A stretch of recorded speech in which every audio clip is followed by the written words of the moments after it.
दलितों के लिए आज़ादी के 80 साल पूरे करने जा रहे हैं हम लोग, और आज भी न्याय पाने में 11 साल कम पड़ रहे हैं। गांव ने देखा है क्या हुआ था। उस टाइम सरेआम लोगों को ये धमकियां दी गई कि यहाँ पर इनकी कोई मदद करने आगे तो पहले उसको भी मार देंगे। इतने आई विटनेस होने के बावजूद इतनी कमजोर पेशकश अदालत में की गई जिससे ये सारे बरी हो गए। मुझे बताइए किसने मार दिया फिर इन्हें? फिर लोग क्यों कोर्ट में जाएंगे? लोग तो खुद के हाथ में मामला लेंगे।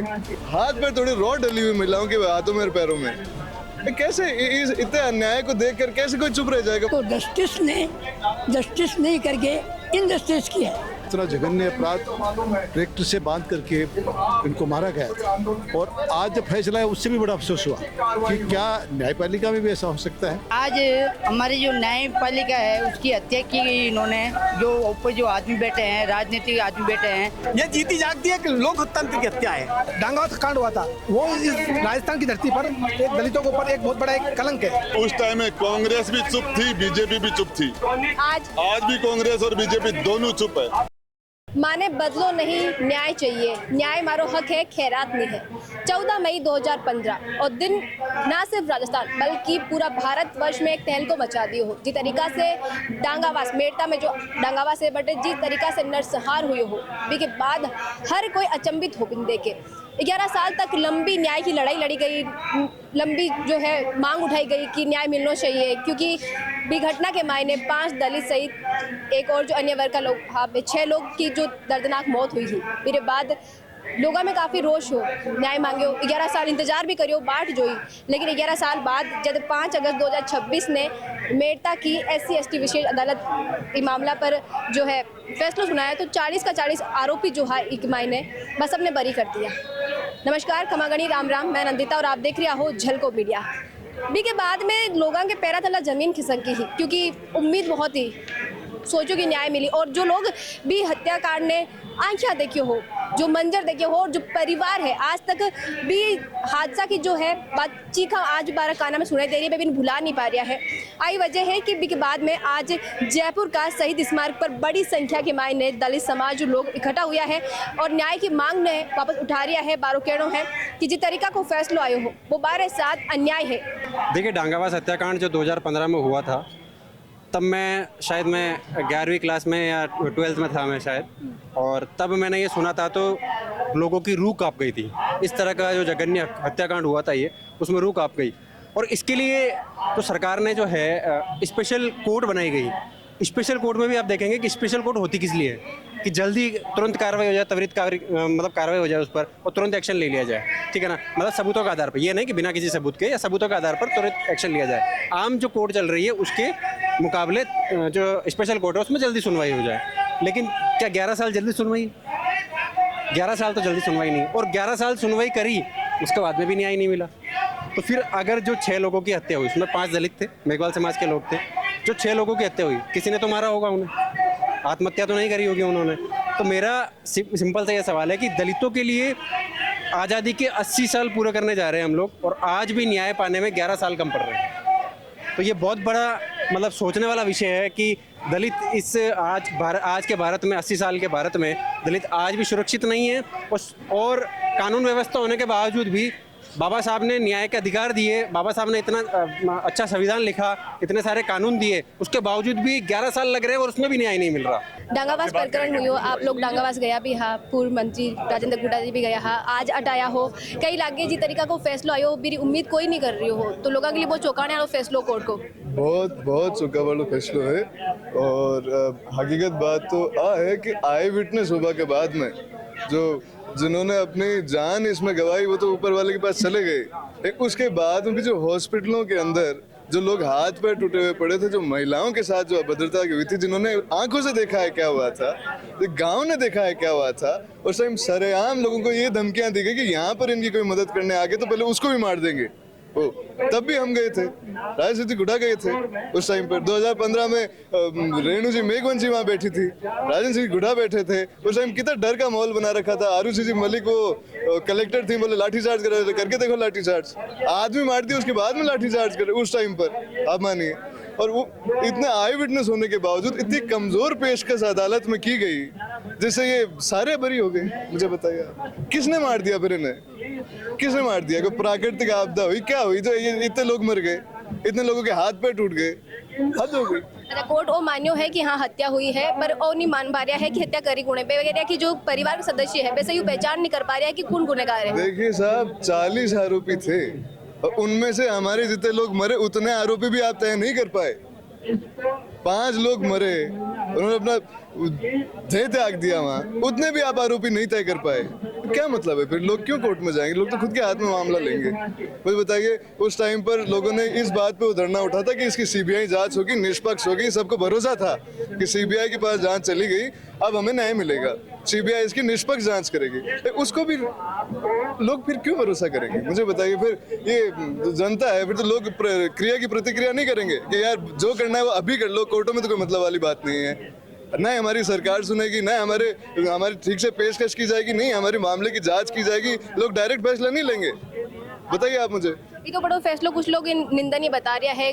राजनेता जो है वह कोई ट्वीट कर रहा है, मौका पर बहुत कम लोग जा पा रहा है, जब एक समाज ने बहुत जरूरत है राजनेता की कि बाकी आवाज मुखर करने वाला की। मैं तो दोनों पार्टियों से ये पूछना चाहता हूँ कि ये तो तुम्हारी मजबूरी है कि बाबा साहब अम्बेडकर ने इन्हें आरक्षण दे दिया और तुम्हें इन्हें आरक्षित सीटों से चुनाव लड़ाना पड़ता है। ये तो इनकी मजबूरी है पार्टियों की। मैं इनसे ये पूछना चाह रहा हूँ कि तुमने कितने दलित मुख्यमंत्री बनाए? इस हिंदुस्तान के 80 साल होने जा रहे हैं हमारी आज़ादी को, हमारी, और 1952 से जनरल इलेक्शन हो रहे हैं। तुमने कितने दलित मुख्यमंत्री बनाए? टोटल मायावती जी को हटा दो तो 3 बने हैं। पंजाब में चन्नी जी, वो महाराष्ट्र में सुशील कुमार शिंदे, और राजस्थान में नाम भूल रहा हूँ। इन्होंने किसने भी अपना है ना, किसी ने भी कार्यकाल पूरा नहीं किया है। चन्नी जी को 3 महीने रखा, सुशील कुमार शिंदे को 1 साल नहीं रखने दिया, यहाँ राजस्थान में 1 साल नहीं रहने दिया। मायावती ने 5 साल खुद के किए पूरे, जिसमें वो खुद के दम से जीत के आई थी, किसी की मेहरबानी से। किसी पूरा कार्यकाल आप दलित मुख्यमंत्रियों का मिला दो पूरे हिंदुस्तान के अंदर तो 8 साल से ज्यादा नहीं, उसमें 5 साल तो अकेले मायावती का है। इसमें आरक्षण नहीं था, इसमें आरक्षण नहीं था, इसीलिए नहीं हो पाया। ये क्या दे दिया इन पार्टियों ने? हम पूछ रहे हैं आज यहाँ। उस दफा भी कोई नहीं आया था मेरे हिसाब से। आपने साहब से बात कर ली होगी, उन्होंने बता दिया होगा, मैं तो छोटा था उस टाइम। आज जब मैंने उनके घर जाके देखा, महिलाओं के अलावा बच्चियों के अलावा आदमी नहीं बचे उनके घर में। हाथ पैर थोड़ी रॉड डली हुई महिलाओं के हाथों में और पैरों में। कैसे इस इतने अन्याय को देखकर कैसे कोई चुप रह जाएगा? मुझे आप एक चीज बताइए। ये पार्टी में बैठे हुए, ये मैं मंच से सुन रहा था, गुलाम है ये आज भी। मंत्री और सांसद होने के बाद आज भी गुलाम है टिकटों के। कोई नहीं बोल रहा। किसने बोल दिया? मौके पे जाके और उसमें उनके आंसू पूछो। जो सरकार में है वो इनकी मुकदमे की पैरवी करे, जो विपक्ष में है वो विपक्ष की आवाज उठाए। यही तो मांग रही है जनता, और मांग रही है इनसे। ये 2015 में हम गए, 11 साल बाद में आज वापस वहाँ लोग वही की वही हालात है, वही की वही कंडीशन। कैसे होगा? एडवोकेट हूँ, राजस्थान हाईकोर्ट जोधपुर से। मैडम, ये जो फैसला सेशन कोर्ट ने दिया था, इसको मैंने अच्छी तरह से टैली किया था। करीब 250 पेज का ये फैसला आया था। इस फैसले में अगर देखा जाए तो सबसे बड़ी कमजोरी है सरकार की। आज देश की सबसे बड़ी जो जांच एजेंसी सीबीआई, जिसने 40 आरोपी तय किए। सरकार ने जो अभियोजन पक्ष है उसमें न तो मेडिकल रिपोर्ट सही से पेश की, न जब वो पीड़ित लोग हॉस्पिटल में थे, लोग वहाँ भी मारने आए थे, उन्होंने आई विटनेस के जरिए मतलब अपने बयान दर्ज कराए थे। उस बयानों को सरकार के जो पैरवी करने वाले लोग थे, वकील सर, उन्होंने मजबूती से कोई भी एविडेंस, कोई भी तथ्य है ना, वो सामने नहीं रखे। और जहाँ जिस बेंच ने फैसला दिया है, जिस सेशन कोर्ट के जज ने फैसला दिया, उन्होंने ये तय कर लिया कि हाँ इनका मर्डर हुआ, लेकिन किया किसने मर्डर? 6 लोग मारे गए हैं। क्या वो 6 लोग अपने आप मर गए? जब सामने सब कुछ है कि पुलिस ने उन्हें पीड़ित लोगों को हॉस्पिटल में एडमिट करवाया, मेडिकल टीम ने मेडिकल रिपोर्ट बनाई, सब कुछ किया। अब पेश तो सरकार पीड़ित पक्ष की तरफ से अभियोजन थी, वही तो पेश करेगी। अब उन्हें मजबूती से अपने कोई भी तथ्य, एविडेंस, कोई भी फोटोज हैं, मेडिकल रिपोर्ट कुछ भी नहीं थी। और जज ने क्या है कि संदेह का लाभ देकर 40 को आरोपी थे, उनको बरी कर दिया। अब सवाल ये खड़ा होता है कि आखिरकार उनके मौत का जिम्मेदार कौन है? क्या वो अपने आप मर गए? हमारा तो यही है, सरकार से दबाव है कि आप हाईकोर्ट में अपील करिए और अपने जो पीड़ित लोग हैं, जो गवाह थे, 84 गवाह थे, उनकी दोबारा बयान, जो भी कॉपी वगैरह आप हाईकोर्ट में पेश करिए। हम चाहते हैं अगर न्याय है तो हम लास्ट लड़ाई तक इस समाज की जो पीड़ित आवाज़ है उन तक आप उनको न्याय दिए। हमारा ये कहना, मैं एज ए एडवोकेट होने के नाते हाईकोर्ट में प्रैक्टिस करता हूँ। मैं पीड़ित पक्ष के लिए निःशुल्क जो भी हम मदद करना चाहते हैं, हमारी लीगल टीम है एडवोकेट के, हम निःशुल्क पैरवी करने के लिए तैयार है। कोटेशन है, मतलब is expected from parents justice is acted from जज and protection from the king. तो जस्टिस नहीं करके इनजस्टिस की है। जो न्यायपालिका थी और न्यायिक मजिस्ट्रेट था, उन्हें गरीबों को न्याय नहीं दिया, उनके साथ में अन्याय किया है। 40 आदमियों ने मारा, पुलिस ने उनको 11 साल अरेस्ट रखा और उनको सब बरी कर दिया। और सबको पता है कि इन 40 लोगों ने उनको ट्रैक्टरों से, जीपों से रोता है, जेलियों से मारा है। उनके माई थे तो किसी ने 1 दी होगी, किसी ने 2 दी होगी, महाराज बने मुझे, तो सबको बरी करना अन्याय है, न्याय नहीं है। तो डांगाबाज परिवार का एक सदस्य हमारे साथ मौजूद है। नाम सुझाना कि जब फैसलो आयो हो कोर्ट 11 साल एक लंबो टाइम आप न्याय के लिए लड़ाई लड़ रहा है और जब फैसलो आयो तो बहुत चौंकाने वाला फैसलो हो। आज भी न्याय के लिए वापस से आवाज़ उठी है। अब आपके पास हाईकोर्ट को रुख करने को एक ऑप्शन बच्चों है, कहीं हाईकोर्ट की तरफ रुख करो? हाँ, हाईकोर्ट की तरफ से हम करेंगे, जाएंगे, जरूर जाएंगे हाईकोर्ट। हमें उम्मीद है कानून से हमें न्याय मिलेगा, जरूर जाएंगे, हाईकोर्ट जाएंगे। कई सारा पूर्व विधायक, कई सारा पूर्व मंत्री आपसे आया है, मुलाकात करेंगी। जब मैं बात करूँ ममता भूपेश होगा, राजेंद्र गुड्डा होगा, कई लगे कि इन न्याय की लड़ाई में कुछ लोग हैं जो आपके साथ आज भी? हाँ सर, मिले थे, हम आए घर पे, हमारी पीढ़ियाँ जानी उन लोगों ने। ममता भूपेश जी आए थे, राजेंद्र जी गुड्डा आए थे, आईजी साहब आए थे, और भी लोग आए थे, काफी मीडिया वाले भी आए थे। काम रहे तो थोड़ी बहुत मदद कर, न्याय मिल जाए, नहीं पीड़ित को न्याय से हमारे तो उम्मीद ही, आपकी जो उम्मीद ही वहाँ से उम्मीद पे खरा नहीं उतरा। आप उम्मीद लगाई कि मैं तो बात करेगा शायद? नहीं करा, बात ही नहीं करा। बात करता तो थोड़ा बहुत फर्क पड़ता, सरकार में है, सरकार की बात मानता है उसका, लेकिन वो फर्क नहीं पड़ा। आज जिस तरीका से आज आप प्रदर्शन कर रहा हो, प्रदर्शन आगे भी जारी रही या सिर्फ आज गए? हमें जारी रहेगा ये प्रदर्शन, हमें न्याय नहीं मिलेगा तब ये जारी रहेगा। देखिए, ये जब घटना घटी थी 14 मई 2015 को, उस समय भी बड़ा अजीब सा लगा था और पूरे भारत में तहलका मचा था कि ये इतना जघन्य अपराध ट्रैक्टर से बांध करके इनको मारा गया था। उस समय बड़ा अफसोस था और आज जब फैसला है उससे भी बड़ा अफसोस हुआ कि क्या न्यायपालिका में भी ऐसा हो सकता है। जो मरे हुए हैं उनके तथ्यात्मक रूप से सब चीज़ें पेश की गई हैं, देखा गया है, मीडिया हाजिर है और सीबीआई ने रिपोर्ट में भी उनको दोषी मान लिया गया। आज उनको इस तरह से बरी कर देना हमारे हिसाब से ज़्यादा सही नहीं है। हम चाहते हैं कि जजेज इकट्ठे हों, पुराने जब वकील हों, सॉलिड वकील हों, उनको इकट्ठा किया जाए और एक ग्रुप बना करके इसकी समीक्षा की जाए और समीक्षा के बाद में हाई कोर्ट या सुप्रीम कोर्ट में इसको पेश किया जाए। आज बहुत सारा लोग आया है, अलग अलग जिलों में आया है, क्योंकि जिस तरीका को फैसलो आयो मेरी कोई उम्मीद नहीं ही, एक लंबी लड़ाई लड़ी ही न्याय के लिए और फिर फैसलो आयो तो सबकी उम्मीद पर पानी फिर गयो। कई लगे कि जो फैसलो आयो हो बिके मायने कोई प्रकार को दबाव हो कि तरीका से फैसलो लियो, क्योंकि कोर्ट और मानियो की जान गई, लोगों की हत्या हुई है, पर 40 का 40 आरोपी बरी हो गया, तो हत्या करी तो बड़ो सवाल सबके सामने वही है। अभी 11 साल तक जेल में रिया है, 11 साल जेल में रिया, 5 लोगों ने हत्या करी, तो निर्दोष कौन है? मैं यूँ कहूँ, मतलब निर्दोष है तो दोषी कौन है? मेन बात है, फिर वास्ते जब प्रयास या सरकार गलत है या जनता गलत है, तो तीनों में से न्याय तो हुआ है। जब कहाँ वो हुआ था हत्याकांड तो उसमें मारे गए थे 5-6 लोग, तो उनमें से किसी एक का तो दोषी होना चाहिए ना।